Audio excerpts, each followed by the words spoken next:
Hey there, folks. You are listening to Screen Watching. My name's Dan Barrett, joined by Simon Foster. Hey, Simon, can I talk to you about something real? Yeah, let's keep it real. Hello, Dan. Hello, Screen Watchers. Let's do it. Talk real. Yeah, let's talk real. I'm going to turn my chair around. I'm going to put my thing on there. Let's wrap, kids. Here's what you need to know. This is my morning ahead, Simon. Recording a podcast. Bam, going to do that. Going to try to take the time to edit the podcast really quickly. Wow, Bam. okay. Mistakes will be laden, I'm sure. Okay, so that's going to happen. Then I'm rushing down to the cinema. I'm going to go and see myself a Thor movie. Good. Doesn't matter which Thor movie. Whatever Thor movie is playing in a cinema, I will watch it. That sounds like that's a good plan so far. Where does it go from there? Well, here's the thing. This is where my pain point is. I was looking on the Event Cinemas website today, and I'm like, I'm going to get a thing. Here's what's changed since last time I was buying a ticket at events, which is that I don't have a Telstra account anymore. So I don't get the Telstra discounts. And so I've got to pay like a real regular movie price for it. This is the price of a movie, Simon. If I want to go and see Thor, it's going to cost me. Where did my screen go? No, I want to get the exact dollar figure here because I would say, upwards of 22, maybe $24, depending on where you sit, is what I've led to believe. I haven't paid for a movie in 20 years. I mean, this is the thing, and this is why I complain about movies all the time. And you're like, no, movies are great because I go to the movies, I get a little drink, I get a little popcorn, and I get to see a free movie. But here's what happens in the real world, Simon. Okay, I don't have the dollar figure in front of me. I want to say, from my memory of looking at this at 4:30 a.m. this morning, that the ticket price for me to go and see this will be $24. Okay, but that's only because I've got my Cinebuzz login. Yes. If it was outside of that, it was like $27 to go and see Thor at a 10 a.m. session. Okay, so I went to a 9:30 a.m. session yesterday morning. The couple in front of me, just your average sort of 20-somethings, they had a Coke and they had a small popcorn each, the two of them, $62 to go and see Thor. I heard the man say that'll be $62, and I felt the oxygen being sucked out of the room. It is an expensive undertaking to go to the movies. I think of families who go and see Lightyear, which is a very underwhelming film, and suddenly they're $120, $150 out of pocket.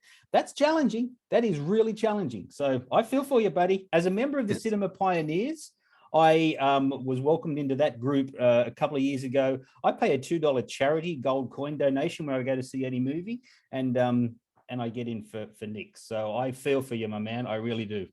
Okay, so let's keep that context in mind as we start doing our reviews in the podcast in a short while, as we talk about Thor, as we talk about a bunch of other stuff, but we'll talk about that after the theme song. It's not like TV, only better. Television! Teacher, mother! Secret lover. What, that's it? That's your movie? Well, I said that I had an idea for a movie.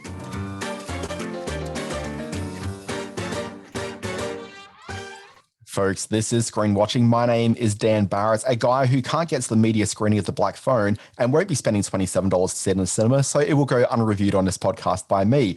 And I'm joined here by Simon Foster, a man who goes to movie reviews or pays $2 to go and see a film, and we'll probably talk about the Ethan Hawke joint next week on the show.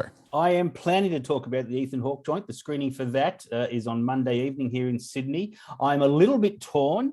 My favorite thing at the moment, Daisy Edgar Jones's new film, Where the Crawdads Sing. It opens this week. The screening is on Wednesday night in direct conflict with that most manly of undertakings, the state of origin. What does one do? What does one do? So, but wait, yes, you're right.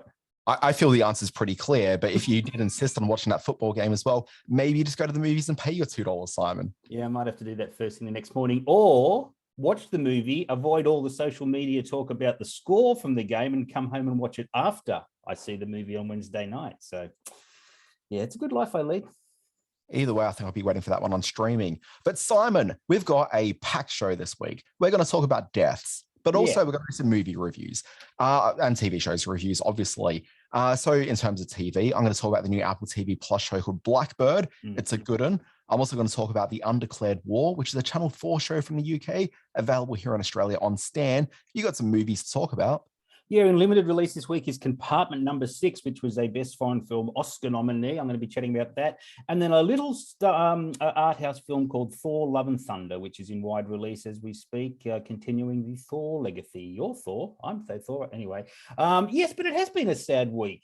The last few hours, or the last couple of days, we've had the passing of the great James Caan. And overnight, we've lost two television greats, I guess you could say. Certainly one of them, and one that we both love. Where do we go from this? It's such sadness. Look, I mean, I'm not sad about any of these deaths, to be completely honest. Really? It's got to be I a little mean, bit.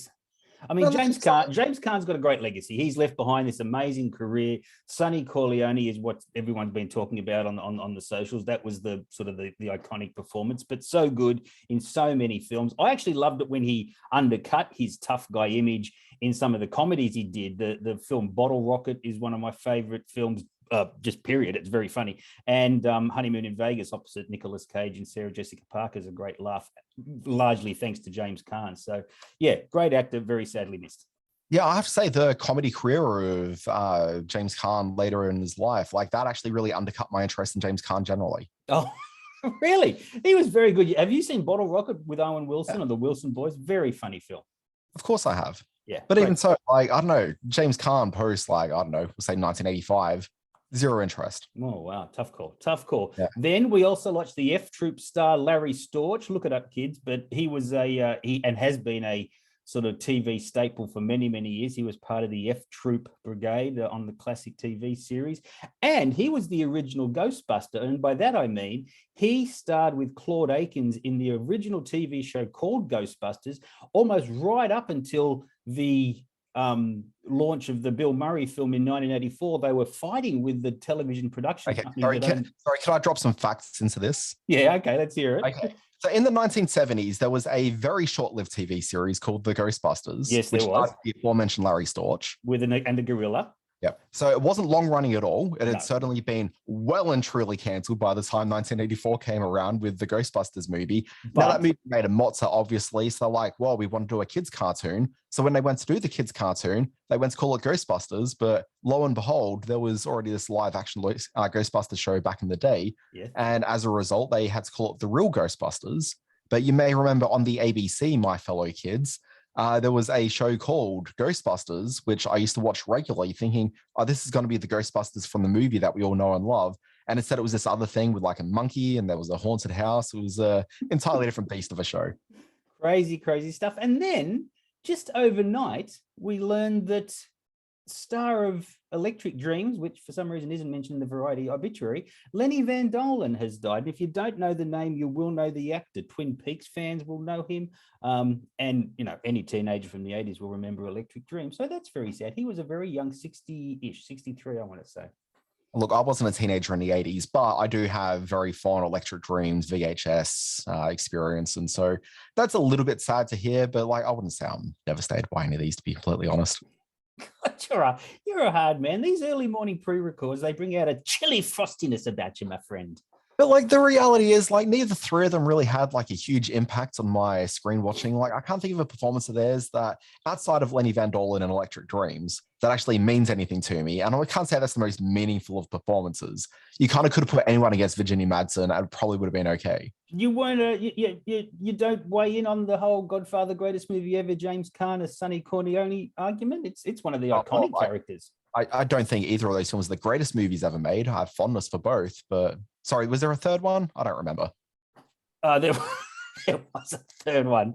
Yeah, Godfather Part 3, which has been re-edited into some much longer thing, which I bought the Blu-ray of and haven't watched yet. So, yes, anyway, let's farewell 3. Let's move on to perhaps happier things in our review segment. If we must.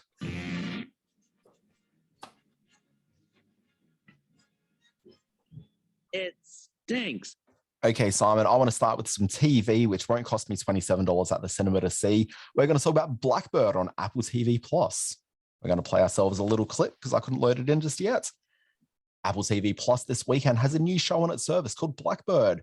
But I want to talk to you about a different bird that used to soar over the skies of streaming, soaring as high as the heavens themselves. That beautiful, majestic bird was named Mindhunter, and it was brutally murdered by Netflix.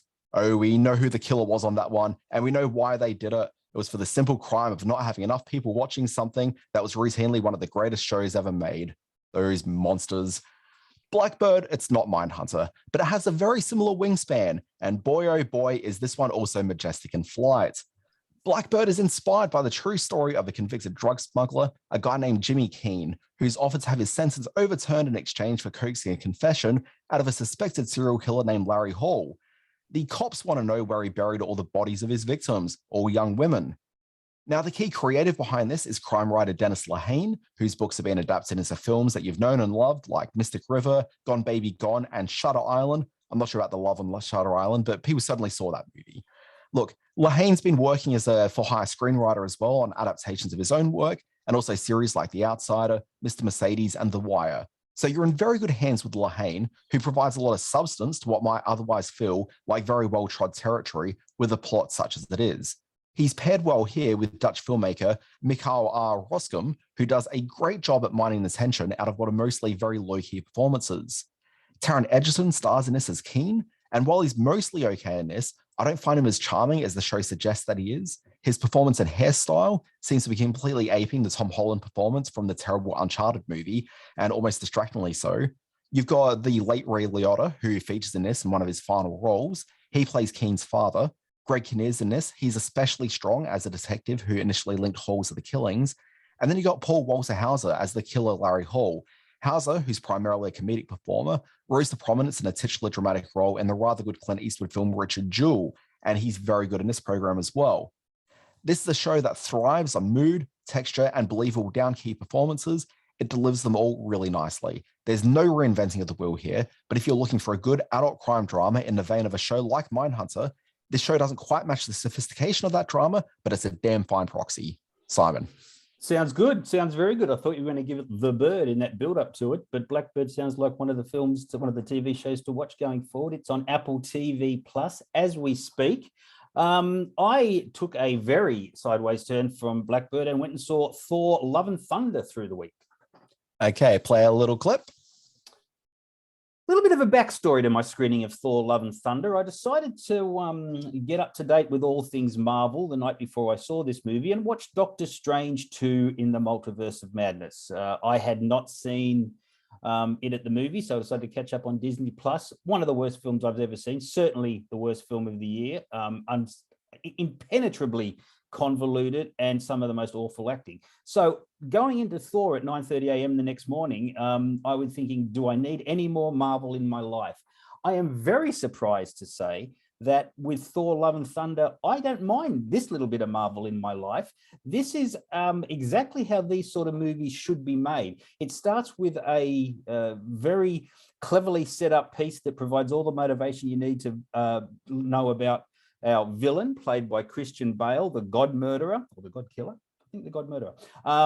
In a pre-credit sequence, he loses his daughter, having sort of focused very heavily on his love for the Ra god. He suddenly then turns against all things heavenly and goes on a killing spree, which finally makes its way to Thor by the end of the movie. So all that Taika Waititi has to do is color in the bits in between with a lot of laughs, a little bit of sweetness, a little bit of sadness, and a lot of good performers just having a good time in front of the camera. So Thor Love and Thunder proves to be an incredibly well-crafted film. There's an amazing sequence in the middle of the movie that in which everything turns black and white. It's got some very inspired comedy in there, not the least of which is Russell Crowe putting on his best Con the Fruiterer voice to play Zeus, and a pair of screaming goats which scream for perfect comic effect on several occasions. A wonderful Natalie Portman in the part that really gives the film its emotional core, however slight that might be to some viewers, but the path that she goes down is certainly engaging and defines the love that she shares with Chris Hemsworth's Thor, and Hemsworth himself, who, for me, I mean, he's certainly good to look at, but has a fairly vapid screen presence. I've seen him in other stuff outside of the MCU movies, and I've not been overly impressed. The embarrassing comedic turn he put in the Ghostbusters film a few years ago just turned me right off him, but he won me over again in this Thor, which I think is a better movie than Ragnarok.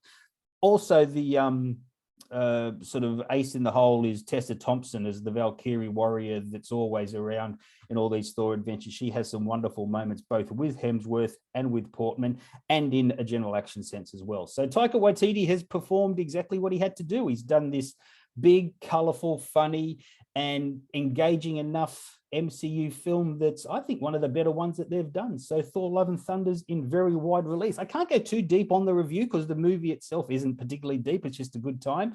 But achieving that in an MCU film in this day and age is a big deal. And I would rank this alongside things like the Ant-Man films, maybe the first Captain America, as one of the more fun MCU movies. Yeah, so Doctor Strange, just for clarification, how much did you pay for your ticket for this one? This was a $2 charity donation. Okay, let's keep that context in there. So look, I went along and saw Doctor Strange a couple of months ago in the cinema, and I got that as a free movie screening, and I had a pretty good time with it. I didn't think it was amazing. Like, people remember my review, I said it was a bit uninspired in parts, but by and large, I had a pretty good time. Look, here's the thing. I actually think most Marvel films are unwatchable on a small screen. I don't see any value in watching them at home. Okay. But on the big screen, like, things change. So I'd kind of be curious to know if your Doctor Strange experience would be a little bit better had you watched it the way that I think is only watchable. I don't see. I don't know about that. First of all, I will absolutely grab that sound grab and say things are better on the big screen, or whatever the words you were. But that's happiness coming from your lips. The thing is, though, like, we're talking about these big blockbuster Hollywood things. These aren't really particularly that substantial. And outside of the Batman, which works on any mode that you want to watch it, outside of that movie, like, most of these big blockbuster films are made to be big screen films. I mean, ultimately, it depends on what the size of the screen is that you're working to, and you can approximate these things at home. But at the moment, for all intents and purposes, I kind of think that you're not having a good time with a Marvel film at home. I'm not swayed by screen size other than spectacle. I can watch a film and as a critic sort of pick up on what's good writing, what's good acting, what that spectacle would have looked like on the big screen. I found that Doctor Strange 2, and you're right, I didn't review it at the time. I can't remember why I didn't see it at the movie. Something was on, but I found it just woefully indulgent. Evil Dead Light, all the critics. All the things that you hear that were unsatisfying about the film, I am absolutely perplexed that cinema goers around the world paid $950 million to watch this over and over again, because it was the most unfun MCU movie I've ever seen, and probably coming out of that downer into the buoyant color and good times had in Thor Love and Thunder. Maybe you're right. Maybe it did sort of restore a little bit of joie de vivre in me in watching these sort of films. But yeah, I thought Thor Love and Thunder was thoroughly charming and beautifully crafted too. I also find it really interesting that your critical appraisal, I'm not saying that you need to toe the line with everyone, but it just seems counter to every other critical review I've heard, which is that critics by and large seems quite like Doctor Strange. It's got like 74% critic votes on Rotten Tomatoes. All audience votes are always like about 85% for Marvel films. So like, we'll ignore the audience sort of thing too much there. But it's like 74% for Doctor Strange and 68% for Thor, because everyone was really talking about Thor just being maybe just a little bit overdone and a bit too Taika Waititi. And I have to say, I'm pretty tired of Taika Waititi's shtick at this point. So I'm actually kind of a bit apprehensive about seeing the film this morning, because I kind of feel that his special brand of over-the-top smugness is really just going to frustrate me. But anyway, let's see. The gap between 68 and 74 is not that big. The fact that it hasn't gone into a lot of markets yet suggests that might change as well. So, hey, it's very hard to sort of apply across all different critical platforms an opinion like that, especially when you start. There is only one way to do it, Simon. It's through the metrics of RottenTomatoes.com. Don't even get me started on the young white male dominance of Rotten Tomatoes that bolsters things like Doctor Strange far, far beyond what their worth is. But that's a debate for a whole nother time. Go along and see Thor Love and Thunder. Just go in with a sweet nature and you'll have a ball. Okay, I'm going to hate it. Simon Foster, I want to talk to you about the very white, the very British, the Undeclared War. Going to play ourselves a little clip there. Okay. British tech political drama, The Undeclared War, is set a few years into the future in a post-pandemic UK, and dares ask the question, what if we tried making a national security code monkeys thrilling TV show actually entertaining? So I'm going to start that again. I'm going to edit that out. All right, edit that out. It'll be on YouTube forever, but yeah, edit it out. Yeah, YouTube, enjoy that little bit there as I learned that I can't read. Okay, here we go. This is for the podcast fans out there. British tech political drama The Undeclared War is set a few years into the future in a post-pandemic UK, It dares ask the question, what if we tried to make a national security code monkey TV show thrilling? The further I got into the show, as I watched people crowd around computers looking to solve computer-related crime, I kept asking the scream, enhance, enhance, enhance. The show, it's got a pretty good cast to it. Notably, in the supporting roles, you've got an older than I expected Simon Pegg as the section head of GCHQ, which I never actually caught what the acronym is for. Adrian Lester's also on board as the Prime Minister, and you'll see Mark Rylance crop up in later episodes working at GCHQ. In the lead role, you've got a relative newbie, Hannah Kalik Brown, who plays a smart computer analyst named Sarah, who's working at GCHQ for work experience. On her first day, Sarah starts just as a major cyber attack has brought down the internet connectivity in the UK, impacting banking, websites, email, and pretty much everything except for social media. Yep, it's a terrorist attack, all right. On her second day, Sarah's back at work with the knowledge that her dad's in hospital following a suicide attempt. By the end of the day, he's pronounced dead. Her story textures the show with a fairly interesting tension between Sarah's commitment to what's a really great career opportunity and the loyalty she feels towards her Muslim family, who she's pushing away from. Unfortunately, the show doesn't do enough to connect those two worlds in the early episodes, beyond Sarah looking a little bit glum while scanning lines of code at work. Now, I've got a little cough that I need to go and do, so I'm going to get a drink. Hold tight. How's this for the YouTube viewers? Be busy for a moment. This is Dan just leaving the podcast for a moment to get a drink to clear his throat. He'll be back soon to talk more about the Undeclared War. Later in the show, we'll be enjoying the screen watching middle bit, in which we look at fan participation movies. We'll be summing up our thoughts on Stranger Things Season 4. I'll be looking at a rare 1977 film called Foes. And further on down through the podcast, we look at some very exciting birthday news in a segment we're calling TV's Leading Ladies Edition. In history, fascinating news about the day that the first black anchor took over on the US network podcast, US network newscast. Podcast? Are you gonna? No, I'm gonna be gone for. I don't know. Where are you? I haven't got I'm you. right here. Oh, okay, I haven't got you on screen. There you are. Keep going. Yeah, that's your doing. Okay, here we go. I was hoping like an interpretive dance thing, maybe, but okay. Instead, people just got a read through of the entire rundown. Okay, I'm gonna get on to my next paragraph here. One gets the sense while watching the show. See, the people listening to the podcast will have no idea any of that happened. The joys of editing. Okay.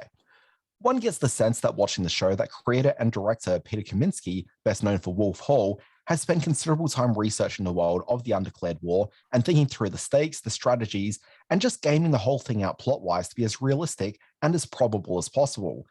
But there's something about the execution of this that never really lands properly.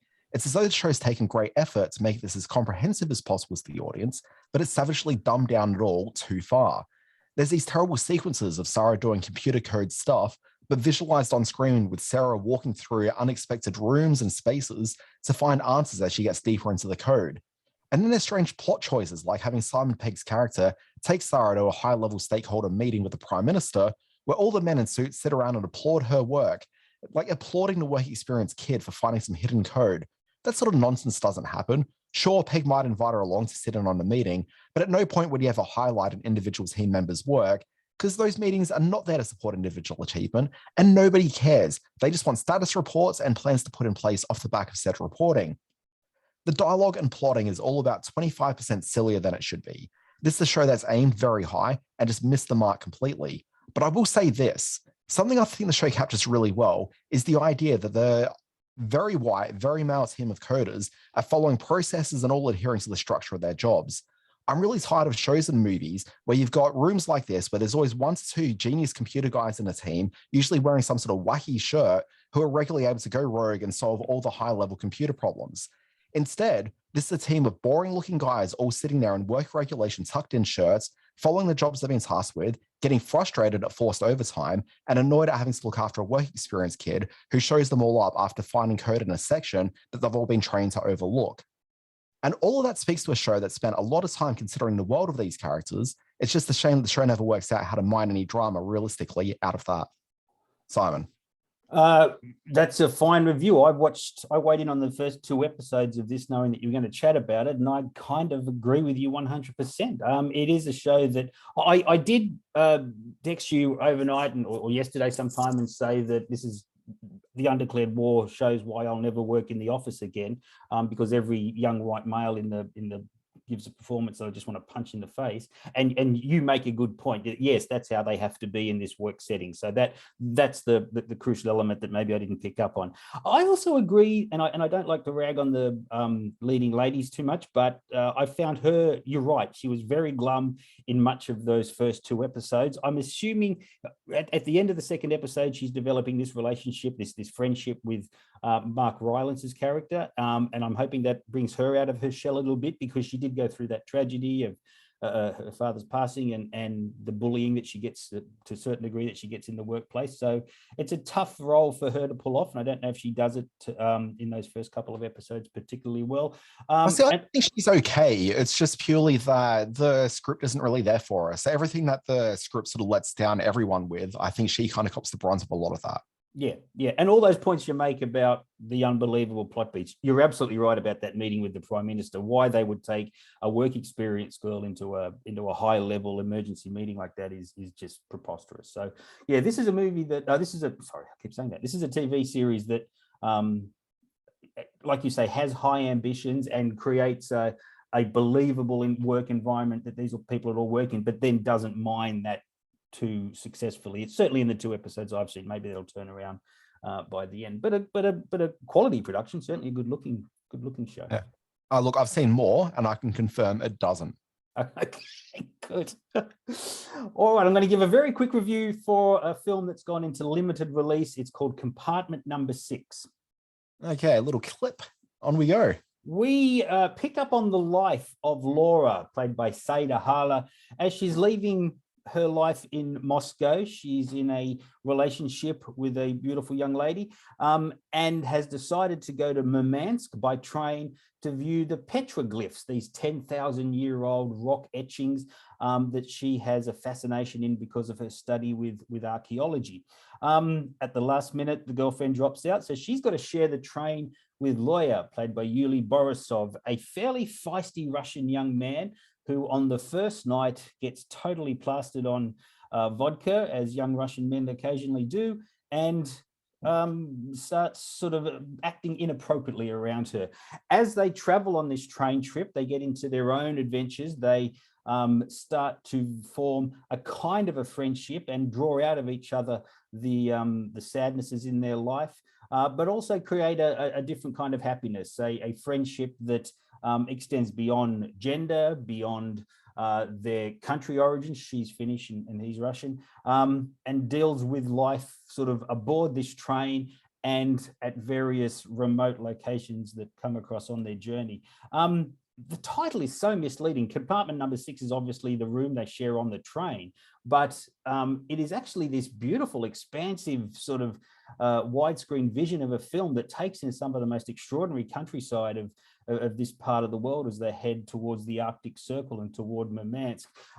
It seems like such a tough part of the world, and this looks like it might have been a fairly tough film to shoot. There's one extraordinary sequence at the end of the film where the 2 friends are running through this snowstorm, and they seem to be having a ball, having snowball fights and getting to know each other even further. But it's this torrential snowstorm going on around her. I'm thinking this must have been a hard shoot. The 2 lead performances are really lovely. He's Yuri Borisov is a very fiery young man who softens throughout the film. And Saida Hala as Laura, she is her own character in terms of it being very internal, but sort of comes out of her shell in the presence of Loya as the film goes along. So this was Oscar nominated in the Best Foreign Film category, probably deservedly so.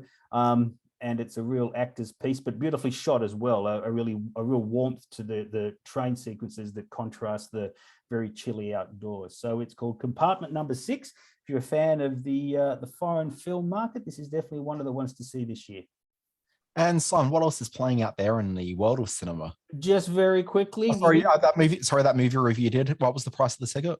I watched that via my Apple which is all tax deductible. Okay, so Sundown is the other film in cinemas this week. I haven't seen this one.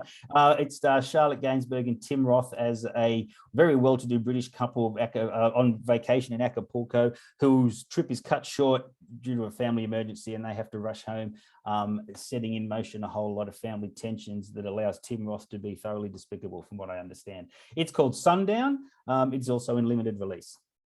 And what else have you been watching this week, Simon? Well, funnily enough, I stumbled across this 1977 film called Foes. Now, it's a shortened word for UFOs. I'm a mad UFO nut. Foes tells the story of a young couple on a lighthouse island who were visited through the night by a UFO, and the very surprisingly small team of government officials who are trying to track these UFOs and make their own ways to this lighthouse island to find out what's going on there.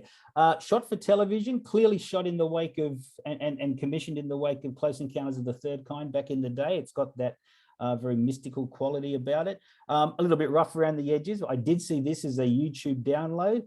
If you go to YouTube, you can see it's a fairly good sort of YouTube copy. It's called Foes, F-O-E-S, no stars of any name. The director, John Coates, only made this film, although did go on to a career as a great production designer. He worked on things like Deep Blue Sea and Contact. But it's called Foes, and it's on YouTube. Okay, I might give that one a gander. Yeah, worth having a look at. Very sort of its time, but really interesting. What have you been watching? It was just like 3 ads for an insurance company at the beginning, and that's exactly what it was. Yep. What have I been watching? I've been watching a little bit of the Larry Sanders Show that cropped up on Binge during the week. Very funny. Just a bit of a heads up to Binge subscribers. News Radio is also coming onto Binge, so it's a big month for classic 90s comedy on there. It really is, yeah. Yeah. Fans of me can check me out on the Binge podcast this week, talking about both the Larry Sanders Show and News Radio. Yeah, they let me behind the microphone, Simon. What's that called? That's got a special name, though, doesn't it? What's it? It's called Skip Intro. Skip Intro. Listen to it. After you listen to all the screen watchings, go along and listen to Skip Intro, which is our friend John and that other lady who seems very nice, doing a great job. Her name's Ali. She's lovely. Yeah, she seemed very nice, yes. And also I may be sort of employed over there as their producer every week, but Ali had lost her voice, so they're like, oh, we need to do something. And I'm like, guys, let me get her here. Mr. Podcast is here. I can step in at any time you need me. Good for you.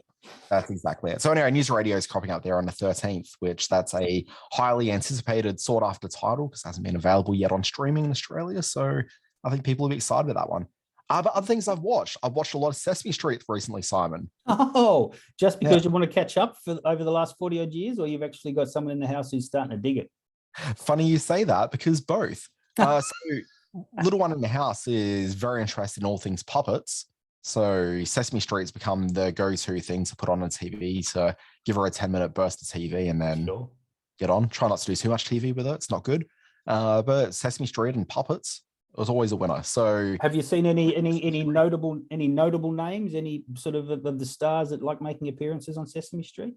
Not really. So we watched a bit of modern Sesame Street, but we also watched an episode of Sesame Street from like 1974. That was my year, baby. Yep. Yeah. It was pretty early year of Sesame Street. I don't think I've got the year right, but it was the 3rd season of Sesame Street, the opener of that. And a lot of it was still explaining what the concept of Sesame Street was and who the characters were. But anyway, it still felt very contemporary to a large degree. The only difference is the sketches go a little bit longer and there's less sort of zaniness. There's no Elmo, I was a member of the Oscar the Grouch fan club, and I sent away for my parents sent away for a Oscar the Grouch fan pack, and I was delivered an iron-on emblem, an iron-on badge, and I got a coloring book. I'll never forget it. I was so excited. I was a huge Oscar the Grouch fan. Something that I've embraced as life has gone on. I'm a Grover man through and through. Ah, yes. I've just never been a fan of characters that are that cantankerous. Clearly, which surprises me because you'd have a lot in common with them. Let's go do a good Cookie Monster cookie. Oh God! I mean, you've already done a Cookie Monster impersonation. I was about to do mine, but we don't need this turn into dueling Batmans again. So, Simon, the other thing I watched this week, I saw the final 2 episodes of Stranger Things for the season. I have to say, I was going to talk about it with you this week, but you haven't seen it. So I'm going to take the headphones out. No. I'm not going to talk about it. So I'm just wasting his time. Come back, Simon. Okay, here he is. He's got the headphones back on. I was just going to say, I think the 2 final episodes of the season were probably the strongest of the season. Wow, good. I did have broadly across the season, and this isn't really, you've seen the early episodes, Simon. Oh, yes, it's only the last two I haven't seen. Yep. So I will say, I think my biggest frustration with the season, there was 2 things. There's one, the character of Eddie. I think the characterization of Eddie is all over the shop for the first 2 or 3 episodes of the season. They finally sort of settle into who he was. And so some of his heroics in the back end of the season, like they were enjoyable enough to watch, but they didn't really seem as earned as they could be because he'd been so just ill-defined, I think, early in. And I mean, he'd been defined, but I think 3 different ways. It was just very confusing. Mm-hmm. So it's hard to really buy into, being very much Team Eddie at the end, which the show wants you to be. But then the other thing as well is I think what's missing this season is that they didn't have like a really clearly defined set piece in the way that, remember season 3 of the show? People weren't like crazy about season 3, but what I think it did really well was establish the mall as a location for a lot of the action taking place. Yes. So in the final episode, when it all came to a head, it was all taking place around the mall, which speaks very much to the raison d'etre for the series as a whole in terms of it's a big homage to the 80s and 80s culture, but also like it just been built into like this sort of great location where everything that took place in the show was suddenly just focused, hyper-focused even, right on that mall set, which I just thought was incredible. Like it really just packed off. Whereas this season's kind of all over the place and there's no real clear sort of point of action. Yeah, there's certainly with the Winona character sort of heading out to the snow with her friend and the road trip, that the adventure that the boys go on, there is certainly a sense of more expansive, less sort of set bound filmmaking in this season. I absolutely agree with that. All of that makes sense because all the characters do come together towards the end of the season. And there's something that happens there, Simon, which we can't talk about because there's spoilers and, you have not seen this yet. But it's a really interesting place that they've left that final episode of the season. So, yeah. Anyway, Simon, let's move on. We've got a middle bit to contend with. New middle bit theme incoming. We're getting there. So what's our middle bit this week? This is one of yours, and this stems from an internet, a TikTok meme that took over the world for a few hours earlier this week. In which few hours, dude, this has been more than a few hours. This has been encompassing the internet, but also annoying cinema owners across the globe. I know. So what happened was this: there was a group of Minions fans, and look, let's not call them fans like too heavily. I don't want to necessarily disparage them like that, but certainly teenage boys who had this sort of lark of an idea, which was, let's go and see Minions. It's going to be the movie event of our lives. Joking around, obviously. There's very much a tongue-in-cheek aspect to this. And the only way to see a movie of that stature is if we all wear suits to go and see it. And we all celebrate this as the high art that it is. So they filmed this very goofy video, and it was a group of boys in Chatswood in Sydney. Interesting. It was, yeah. We recognised all the local cinema there when it started to pop up. Chatswood, good for you, Chatswood, making your mark on the world. Yeah. So anyway, like this TikTok video went viral, and all these other people started replicating the idea of going to see Minions while wearing suits. Now, there's other people that have been throwing bananas at the screen, which I don't really understand that aspect of it. I'm sure it makes sense in Minion land, but whatever. But there is this thing where people are dressing up in suits to go and see Minions. And this got me thinking about fan interaction, participation movies. So like there's the classic one, which is Rocky Horror Picture Show. Of course, yeah, sure. I'm sure you've seen it a bunch of times with fan interaction taking place. No, I haven't. I've never seen it once. Really? I've seen the live stage show and the interaction with the audience that creates, but I never actually went to a midnight Rocky Horror session. I really wish I had, but because it was on all the time when I was younger, but no, I'd never have. That's outrageous. Like I've seen it like about 4 or 5 times with... Wow. It's the only way to watch it because it's not a very good movie. No, it's not at all.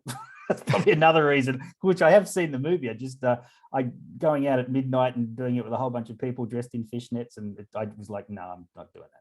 That's pretty good. Okay, so the other one and a more modern example is something like The Room, which of course a lot of fan interaction. You've seen The Room surely with the I've seen The Room a couple of times with fan interaction. The very famous sequence involving spoons.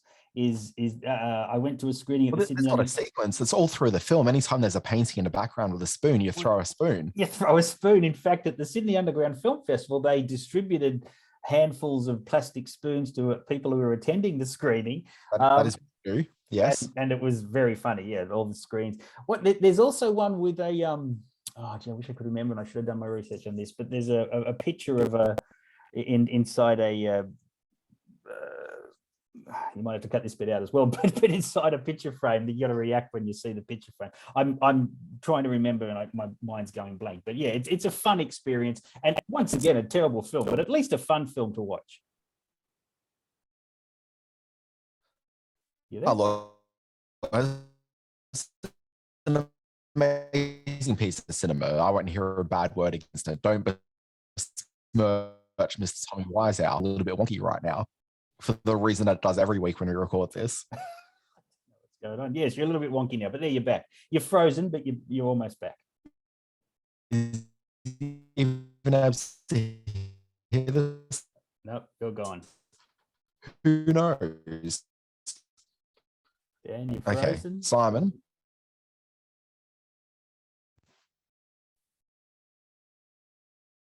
Hey, look, Simon Foster's back in the chat. Back. We are back in the show. A little bit of technical difficulties there. So yes, I missed your rant about the room. I do apologize. This is we. I've always been here. Okay, so we got to the room.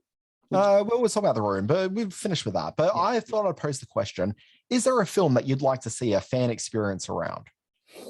Yeah, that is a fascinating question. Sorry, are you thinking? Because I can just provide two while you think. Go, knock yourself out. Yeah. Okay, so I had two in mind, and one of them seemed particularly pertinent because you mentioned Mr. Lenny Van Dolen at the beginning of the podcast, and I think Electric Dreams would make for a fantastic fan interaction film.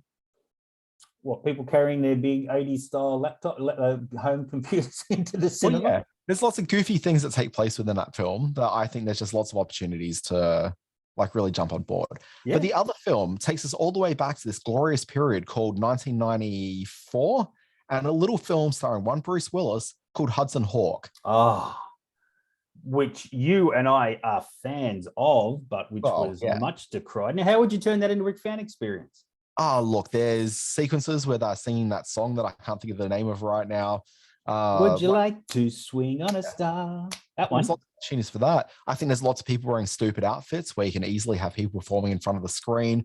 I think there's lots of very quotable lines. There's any time that Sandra Bernhard appears on screen, I think people could just start making dolphin noises. Like, you know, there are all sorts of things you can play along with Hudson Hawk. I think you're absolutely right. I find that maybe the best opportunity for the fan participation is something which goes on a journey and new characters are introduced along the way, allowing audience members to come up. Wait, here's what you do as a fan experience on it. Because like if it's like Rocky Horror Picture Show, you got some people performing out front of the screen. Yeah. Okay. So what you do is as part of that performance, you have a hospital, what do they call it? Is it a gurney? Like a gurney, yeah, a trolley, yep. It's because there's that extended sequence with Bruce Willis going through the streets of Paris on that gurney, which goes for quite a while. You can easily invite members up from the audience to get on the gurney and race them backwards across, get a queue of people. You can race a bunch of people across the front of the screen on a gurney. Huge fun. You've missed your calling as a fan experience organizer. Absolutely.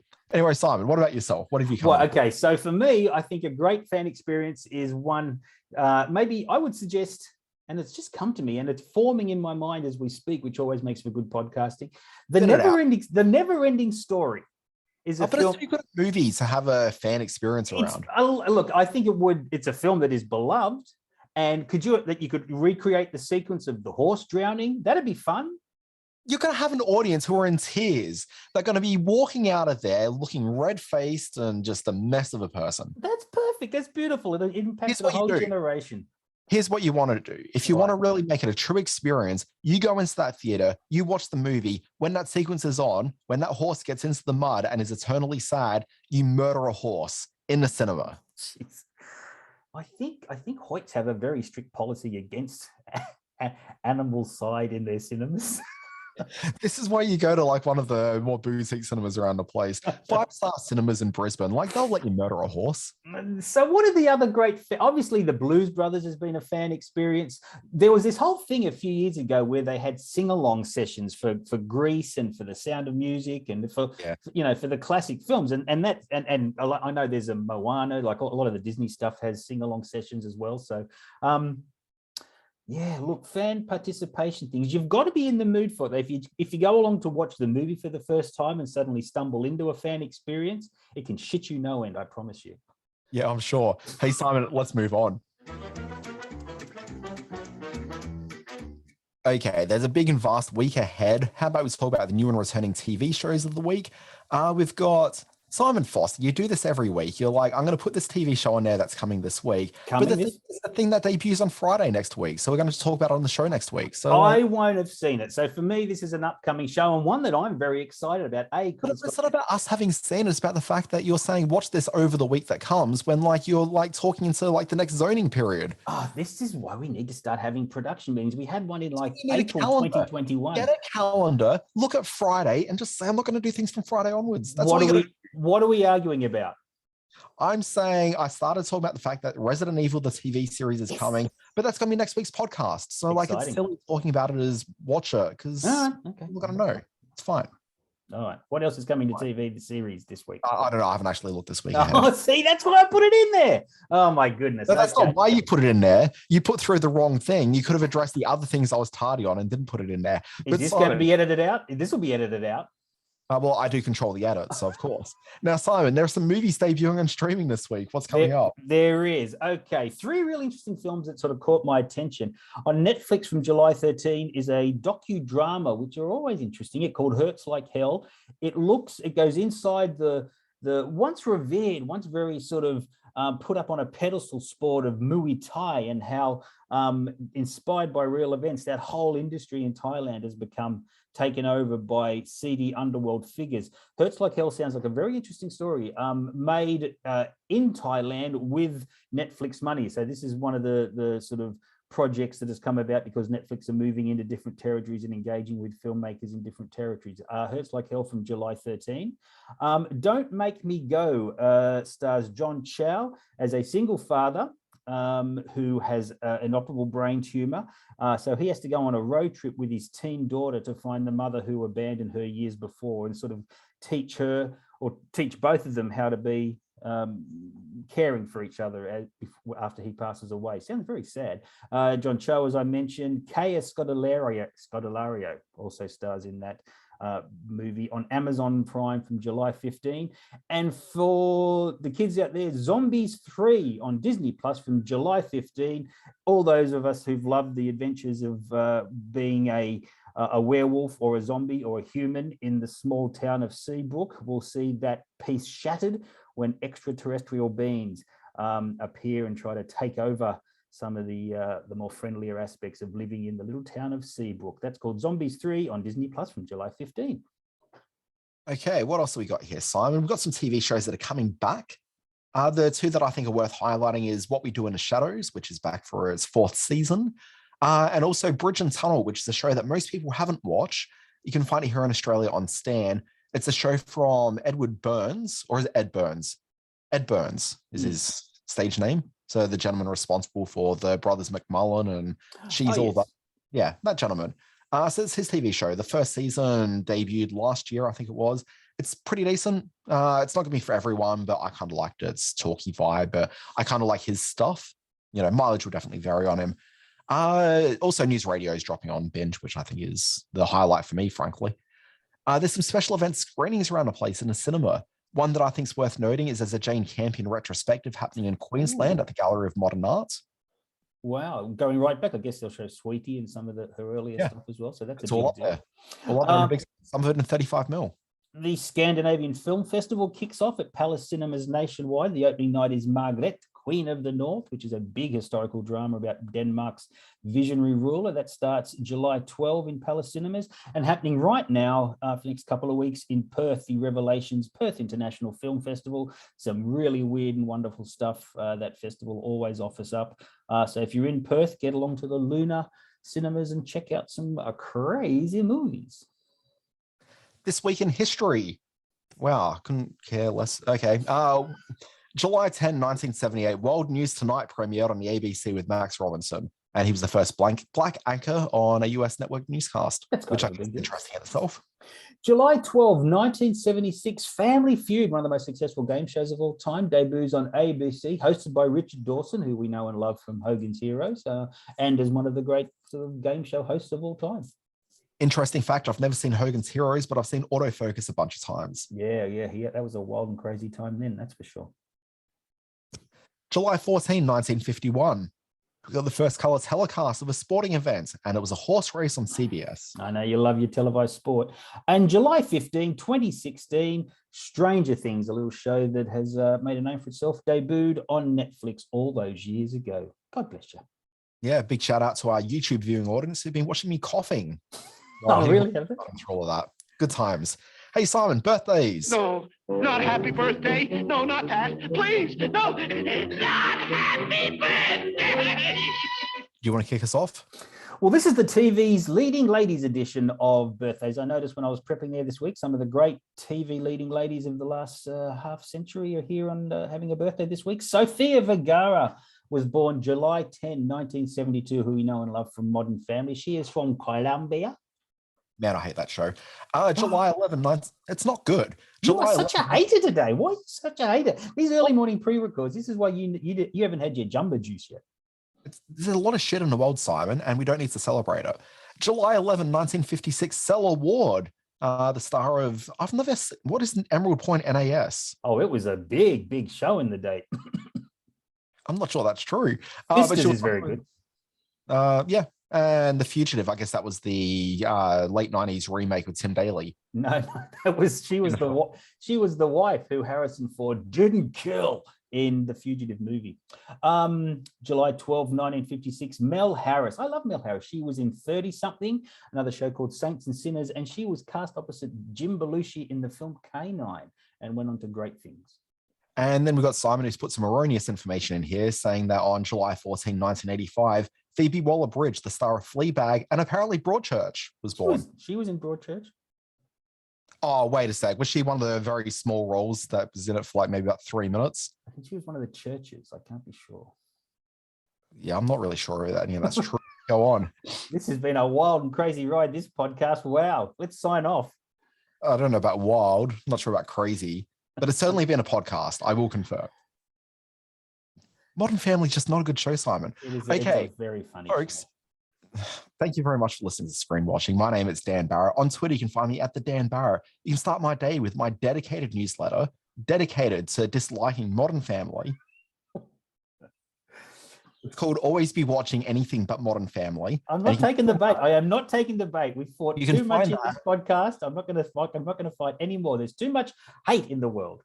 You can find my podcast, my newsletter at alwaysbewatchinganythingbutmodernfamily.com.